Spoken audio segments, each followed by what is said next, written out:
أعوذ بالله من الشيطان الرجيم. بسم الله الرحمن الرحيم. يا أيها الذين آمنوا لا يسخر قوم من قوم عسى أن يكونوا خيرا منهم. اللہ رب العزت قرآن کریم کی سورت الحجرات میں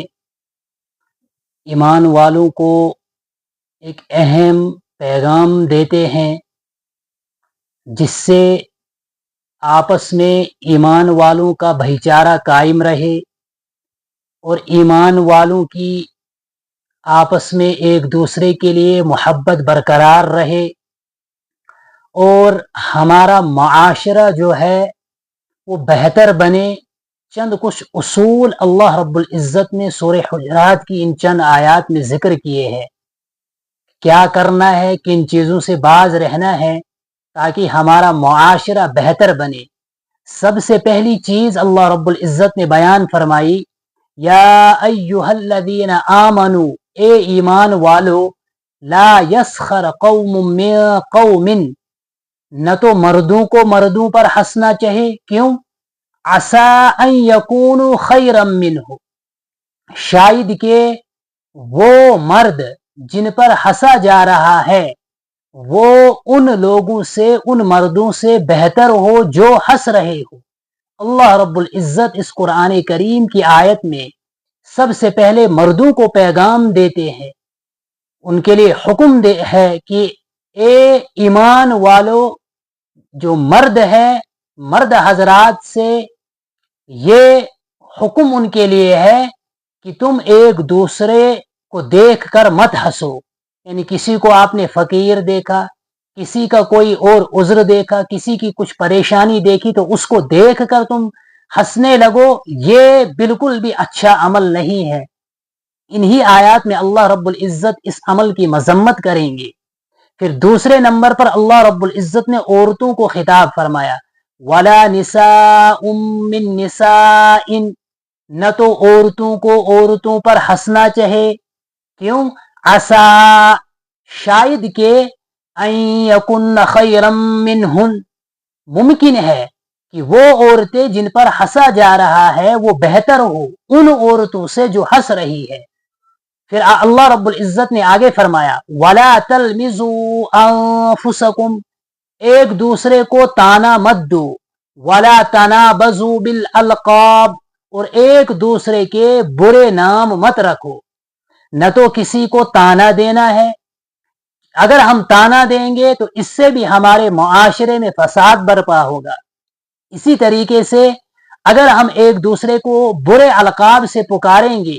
ایسے نام سے پکاریں گے کہ جس کو ہم پکار رہے ہیں اگر وہ سنے گا تو اس کو برا لگے گا، ایمان والے کا دل ٹوٹ جائے گا، جس کی سخت مذمت آئی ہے۔ اسلام نے اس چیز سے ہم کو روکا ہے، اس چیز سے ہمیں منع فرمایا ہے۔ پھر آگے اللہ رب العزت فرماتے ہیں، بئس الاسم الفسوق بعد الایمان، کہ ایمان لانے کے بعد گناہ کا نام ہی لگ جانا یہ بہت بری چیز ہے۔ گناہ تو دور کی بات ہے، گناہ کا نام کسی چیز کو لگ گیا کہ یہ کام جو ہے یہ گناہ کا کام ہے تو ایمان والا اس کے قریب بھی نہیں جاتا ہے۔ جو حقیقی مومن ہوگا وہ اس سے اجتناب کرتا ہے، وہ اس سے بچتا ہے۔ پھر اللہ رب العزت آگے فرماتے ہیں، وَمَن لَّمْ يَتُبْ، جو بھی حضرات ان گناہوں میں مبتلا ہو اگر وہ توبہ نہیں کرتے ہیں، فَأُولَٰئِكَ هُمُ الظَّالِمُونَ، تو وہ ظالمین میں شمار ہوں گے۔ وہی وہ لوگ ہیں جو ظالم ہے، اور ظالم کی جو سزا ہوگی وہی سزا گویا کہ ان لوگوں کی بھی اللہ رب العزت اس آیت میں بیان فرما رہے ہیں کہ ظالمین کو اللہ رب العزت جو سزا دیں گے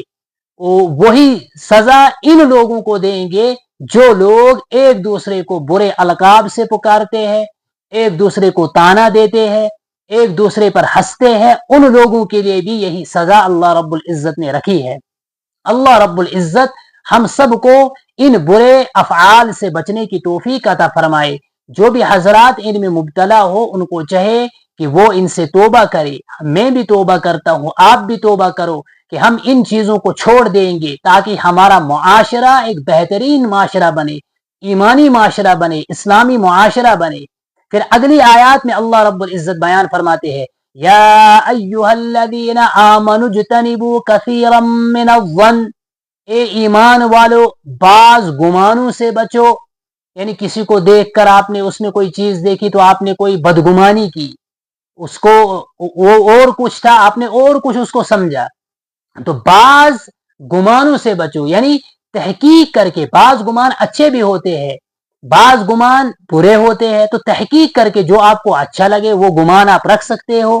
اور جو آپ کو برا لگے وہ گمان رکھنا ہی نہیں ہے، اس سے اجتناب کرنا ہے۔ جیسے اچھا گمان اللہ کے بارے میں انسان گمان رکھے کہ اللہ رب العزت ہی سب کچھ کرنے والا ہے، وہی صحت دینے والا، وہی بیماری دینے والا، تو یہ گمان اگر انسان رکھے گا تو یہ گمان رکھنا بہتر ہے، یہ اچھا گمان ہے۔ تو تحقیق کر کے انسان کو جب پتا چلے کہ کون سا گمان رکھنا اچھا ہے، کس چیز کے بارے میں، کہ وہ کسی کو کوئی چیز کرتے ہوئے دیکھا یا کسی کے ساتھ کوئی چیز لاحق ہے، تو اس کے بارے میں تحقیق کرے کہ کیا ماجرا ہے، یہ چیز کیوں کر رہا ہے، تو پھر جا کے آپ گمان کرے تاکہ آپ گناہ میں نہ پڑے، گناہ سے آپ بچ جائے۔ اس کے بعد اللہ رب العزت نے ایک اور حکم ایمان والوں کو دیا، وہ یہ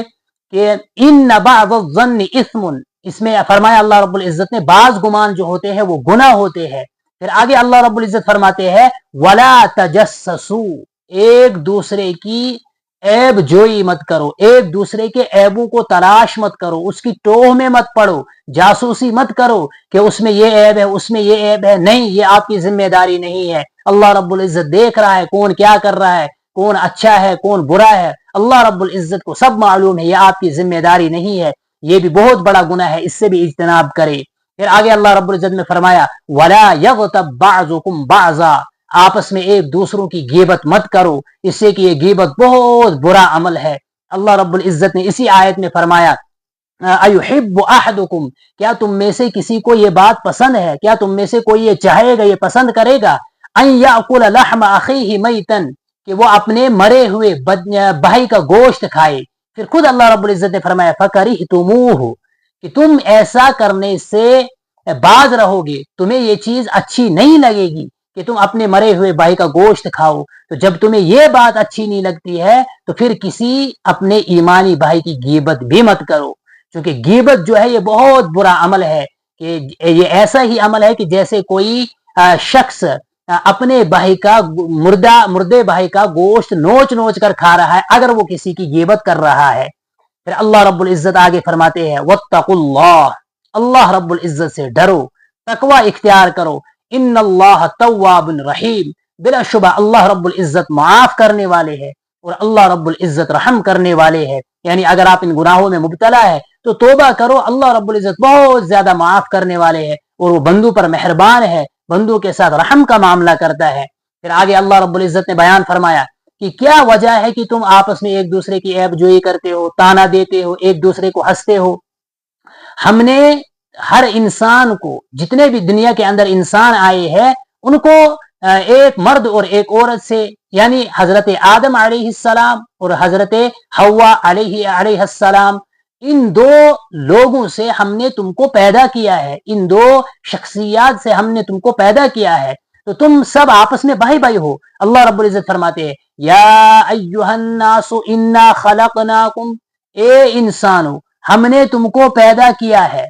یا اے لوگو ہم نے تم کو پیدا کیا ہے، من ذکر و انثی، ایک مرد اور ایک عورت سے، ایک مرد اور ایک عورت سے ہم نے تم کو پیدا کیا، وجعلناکم شعوبا وقبائل لتعارفوا، اور ہم نے تمہارے گروہ بنائے، تمہارے قبیلے بنائے، تمہاری قومیں مختلف بنائی۔ اس کی یہ وجہ نہیں ہے کہ کوئی بڑی قوم ہے تو وہ فخر کرے گی، وہ دوسرے لوگوں کو تانا دے گی، یہ اس لیے نہیں ہے، بلکہ یہ سب کچھ اس لیے بنائی ہے تاکہ آپس میں لتعارفوا، ایک دوسرے کی جان پہچان آپ کو ہو، ایک دوسرے کو جاننا آپ کے لیے آسان ہو۔ یہ سب کچھ اس لیے بنایا تھا،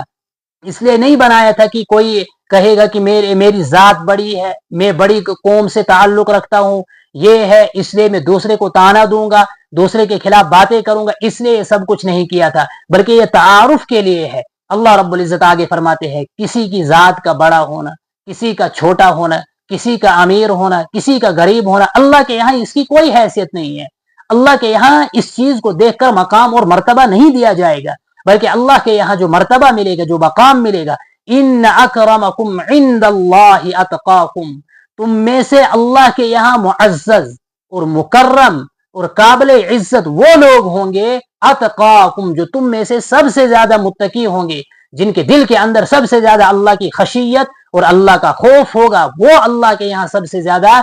قابل عزت ہوں گے۔ جس شخص کے دل میں خوف ہوگا، ظاہر سی بات ہے جو اللہ سے ڈرتا ہوگا وہ کسی کی غیبت نہیں کرے گا، کسی کو دیکھ کر ہنسے گا نہیں، کسی کو تانا نہیں دے گا، کسی کے عیبوں میں نہیں پڑے گا۔ یہ تمام تر کام وہ کرے گا جس کے دل میں اللہ کا خوف نہیں ہوگا۔ تو اللہ کے یہاں مقام اور مرتبہ اس شخص کو ملے گا، وہ شخص بہتر ہے جو ان تمام چیزوں سے ڈرے، اور تب ہی ڈرے گا جب اللہ کا خوف اور اللہ کا استحضار اس کے دل کے اندر ہو، اور اس کو یقین ہو کہ اللہ کے سامنے جا کر مجھے ان تمام چیزوں کا حساب دینا ہے، چونکہ یہ تمام تر چیزیں جو ہے ان کا تعلق حقوق العباد سے ہے، اور حقوق العباد کی ادائیگی ضروری اور لازم ہے، کیونکہ اگر کسی شخص پر حقوق العباد ہوں گے، کسی بندے کا حق ہوگا، تب تک اللہ رب العزت معاف نہیں کریں گے جب تک نہ وہ بندہ اس کو معاف کرے گا۔ جیسے روایات میں آتا ہے کہ نبی علیہ الصلوۃ والسلام نے صحابہ سے پوچھا مفلس کون ہے؟ صحابہ نے کہا کہ شاید وہ ہے جس کے پاس دینار و درہم نہ ہو۔ آپ صلی اللہ علیہ وسلم فرمایا وہ نہیں ہے، بلکہ مفلس وہ ہے جس کی عبادتیں بہت زیادہ ہوں گی، آخرت میں وہ بہت نیک اعمال لے کر آئے گا، لیکن کام کیا کیے ہوں گے؟ کسی کو تانا دیا ہوگا، کسی پر ہنسا ہوگا، کسی کو مارا ہوگا، کسی کی غیبت کی ہوگی۔ تو ان کا تعلق حقوق العباد کے ساتھ ہے، تو وہ لوگ اپنا حق تلاش کریں گے کہ اس نے ہماری غیبت کی تھی، ہمیں مارا تھا، یہ کیا تھا، تو اللہ رب العزت کہے گا کہ اس کی جتنی نیکیاں ہے لے جاؤ۔ جب وہ سب نیکیوں سے خالی ہو جائے گا، پھر بھی اگر کوئی بچے گا تو ان لوگوں کے گناہ اس شخص پر ڈالیں گے اور اس کو پھر جہنم میں ڈالا جائے گا۔ اللہ رب العزت حفاظت فرمائے۔ پھر اللہ رب العزت آگے فرماتے ہیں کہ ان اکرمکم عند اللہ اتقاکم ان اللہ علیم خبیر، بلا شبہ اللہ رب العزت جاننے والے اور خبر رکھنے والے ہے۔ اللہ رب العزت سے دعا کرو۔ یہ سورہ حجرات کی چند آیتیں تھی کہ ہماری سمجھ میں آئے اور ہم ان تمام تر برے کاموں سے باز رہے، ان سے بچے۔ اگر ہم ان میں مبتلا ہے تو ہم اللہ سے توبہ کرے، معافی مانگے، اور جن لوگوں کی ہم نے غیبت کی ہو، تانا دیا ہو، حقوق العباد کے ساتھ ان کا تعلق ہے، تو ہم ان سے معافی مانگے، اپنے اعمال یہیں پر برابر کرا دے، آخرت کے لیے کوئی عمل نہ رہے، آخرت کے لیے کوئی کسی بندے کا حق ہم پر نہ رہے۔ اللہ رب العزت سے دعا ہے کہ ہمیں ان گناہوں سے بچنے کی توفیق عطا فرمائے، اور اپنا ڈر اور اپنا خوف اور اپنا استحضار ہمارے اندر ڈال دے۔ آمین برحمتک یا ارحم الراحمین۔